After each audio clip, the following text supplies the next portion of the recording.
When experts uncovered a photo of five sisters from 1893, they had no notion they were gazing at an open secret. They magnified it, and what they revealed caused them to grow pale with sorrow and revulsion. Dr. Bernard Glaciers raised the lid of a mildewed archive box with the awe of an archaeologist exposing antiquated pottery. At 55, he had devoted his life to research in historical and modern studies of human interactions and photography. Presently, he had a task to perform with regards to tracing the evolution of fashion through the lens of 20th century photography, and today promised to deliver something remarkable. Lifting the lid, he felt puzzled to find an odd photograph in the box. "Giovanni, come look at this," he called to his research partner, his voice carrying a hint of intrigue that made the younger man abandon his laptop at once. Giovanni Marcelli, 30 years old, crossed the room with brisk steps. His dark eyes, always alert for the unexpected find that could reshape their research, fixed on the stack of photographs Bernard was carefully extracting. Quick pause here. If this story's grabbing your interest, tap like and subscribe. It really helps me keep bringing you these tales. From tissue paper. "What have you found?" Giovanni asked, adjusting his glasses as he peered over Bernard's shoulder. "Look at this one," Bernard murmured, holding up a sepia-toned photograph. The image was striking in its composition.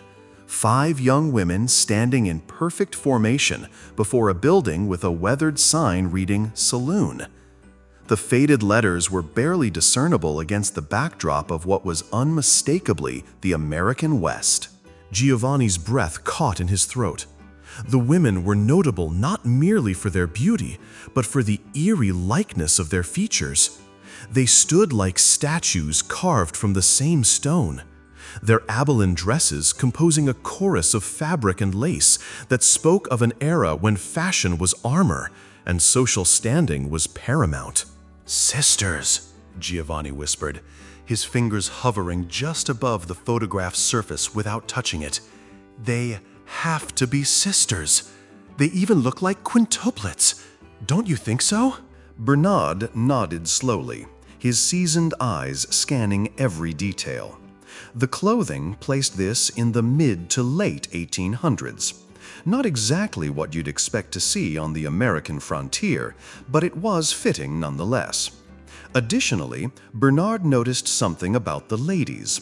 3 of them bore almost identical features, while the other 2, the one in the middle and the one on her left, resembled mirror images of each other. The 5 women stood in a careful line, their expressions solemn and composed in the way that early photography demanded due to long exposure times. 3 of them wore variations of gray gowns, the fabric sumptuous and well-tailored, suggesting a family of considerable social standing. The woman on the far right was draped in black, her dress more ornate than the others, marking her as possibly the eldest of the ladies. But it was the woman in the center who held their attention. Unlike her sisters, she donned a dress of pale fabric, not quite white, but close enough to stand out starkly against the muted tones surrounding her. Her hands were clasped in front of her body in a pose that seemed both natural and deliberately concealing. The 2 experts spent the next hour scrutinizing the photograph, noting details that would normally thrill them from a purely academic standpoint: the lacework on their dresses, their corsets, and refined hairdos. These were clear details that could assist their research into fashion photography. Yet something indefinable tugged at both men, a sense that this photograph concealed secrets beyond mere fashion documentation.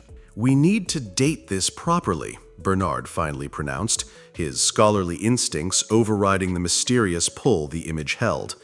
"And we need to find out who these women were. I feel like they have a story to tell." Giovanni was already reaching for his laptop. They quickly scanned the image and uploaded it to Google Images. If the photograph had been digitized somewhere, or if there were similar images in online collections, then they could advance their research. The image search produced nothing at first, but Giovanni's persistence paid off after an hour of refining search terms and probing obscure historical databases. His sharp intake of breath made Bernard look up from the magnifying glass he'd been using to inspect the photograph's technical qualities. "What is it?" Bernard asked, noting the pallor that had suddenly washed Giovanni's features. "I found something," Giovanni said, his voice barely above a whisper. "An article from a historical society in Iowa, published in 2004. It mentions 5 sisters, the Grantham sisters. The photograph is dated 1839. Bernard's eyebrows shot up.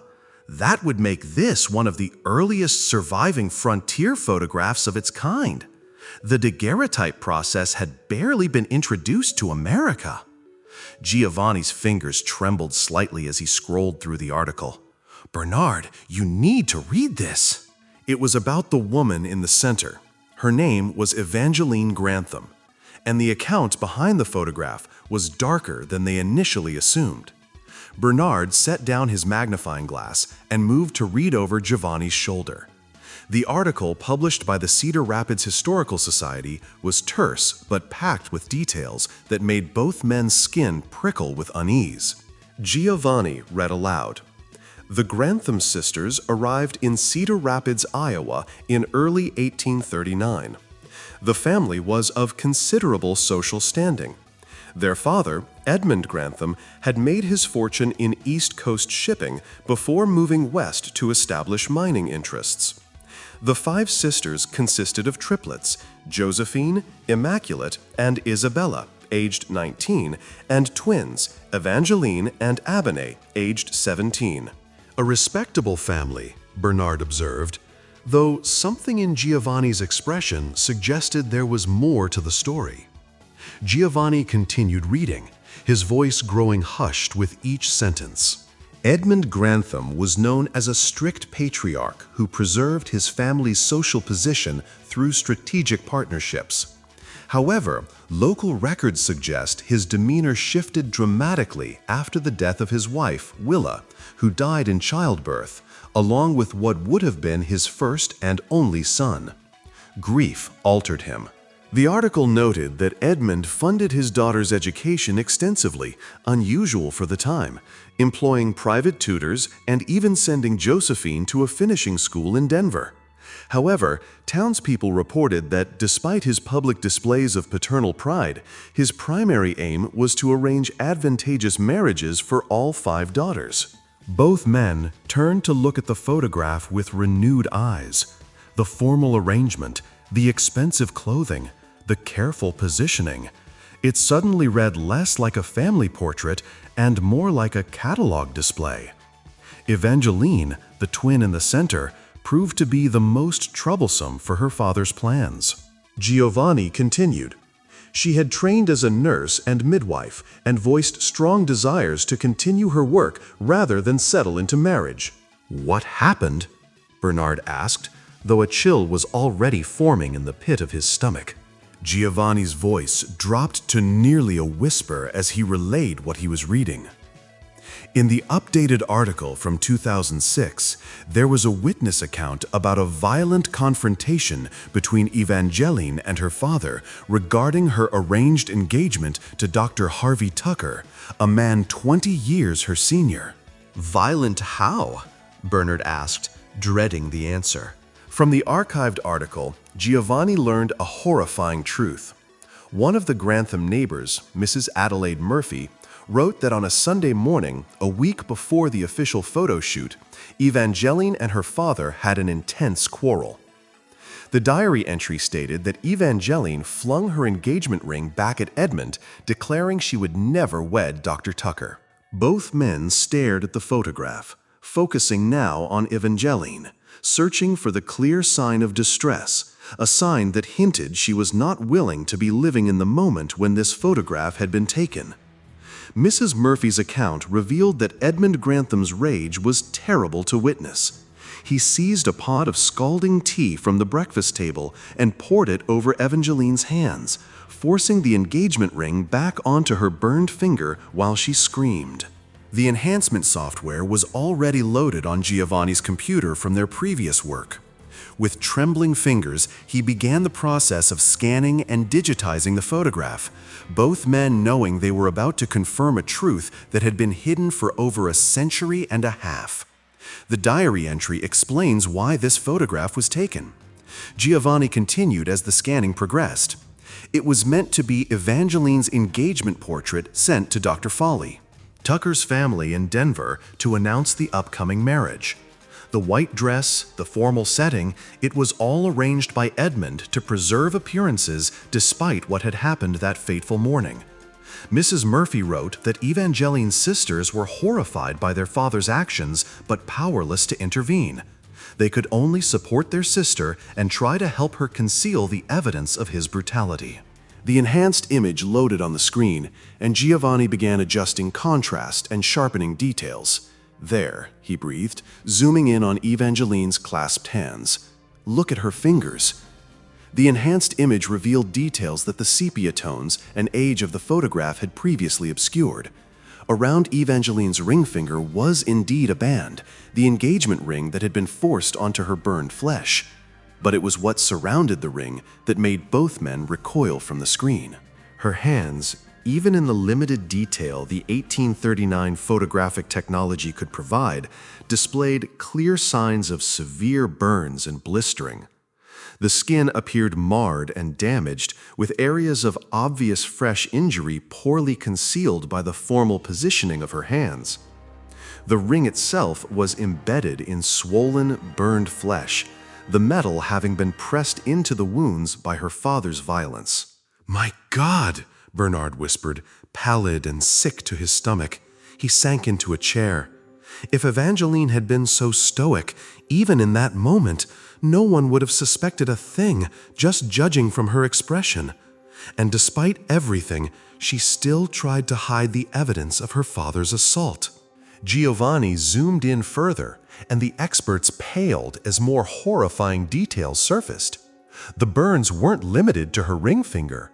Both hands bore extensive scalding damage, as if the entire contents of the teapot had been emptied over them.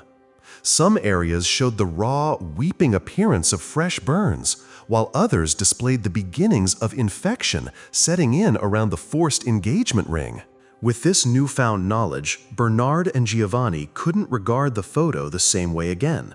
For some reason, they began to detect an impression of defiance in Evangeline's sisters' faces. Giovanni switched his attention to the online archives in Denver, believing there might be more to this heartbreaking story. He was hopeful that there might be records since Evangeline lived there. He guessed right. There were records, and nothing could have prepared them for the shocking truth they were about to unearth. An article dated 1840 revealed appalling details of Edmund Grantham, records that painted a picture of systematic abuse hidden behind a facade of respectability. Edmund Grantham had maintained his family's social position through fear and violence, using his daughters as pawns in his business and social ambitions while grieving the loss of the son who would have been his true heir. "So, what happened to Evangeline?" Bernard asked, though he suspected the answer would be tragic. Luckily, it wasn't. Evangeline developed severe infections in her hands, and Dr. Tucker, upon seeing his intended bride's condition, broke off the engagement immediately. However, he didn't abandon her without offering help. He devoted his time and resources to healing her wounds. Along the way, a deep sense of friendship and admiration emerged between the pair, and they became trusted friends. Edmund was not pleased, so he sought another arranged marriage for Evangeline with another older suitor. Dr. Tucker put two and two together and realized the toxic situation in Evangeline's home. This newfound awareness eventually caused a rift between him and Edmund, and the initial sense of hospitality the Grantham patriarch held for him withered into nothingness. Seeing how the situation was unraveling for the sisters, Dr. Tucker extended help to her and her sisters, offering to take them back to Denver, far away from Edmund's clutches. The triplets refused, believing they were too old to run from the future their father was forcing upon them. So they remained, allowing their little sisters, Evangeline and Abeline, to relocate to Denver, where threats of arranged marriage could not reach them. The two researchers sat in silence for long minutes, staring at the enhanced photograph that had uncovered a range of secrets through technology Evangeline, back in that time, could never have imagined would ever exist. The woman in white, surrounded by her protective sisters, had been captured in a moment of profound suffering disguised as a formal shoot. And this photograph, it was found among Dr. Tucker's effects when he died decades later. He had kept it after all. In the years before his death, Evangeline, who had continued working as a midwife until she found love and married a banker, mustered the courage to share her story in a women's club. This was what made the article that Dr. Bernard and Giovanni had stumbled upon possible. The discovery had converted what began as routine research into something far more profound and disturbing. It revealed a story of domestic violence, patriarchal control, and the heights of compassion and friendship. It also highlighted the tragic plight of women who dared to resist their assigned roles in 1839 America. Bernard carefully returned the original photograph to its tissue paper wrapping, handling it with even greater reverence than before.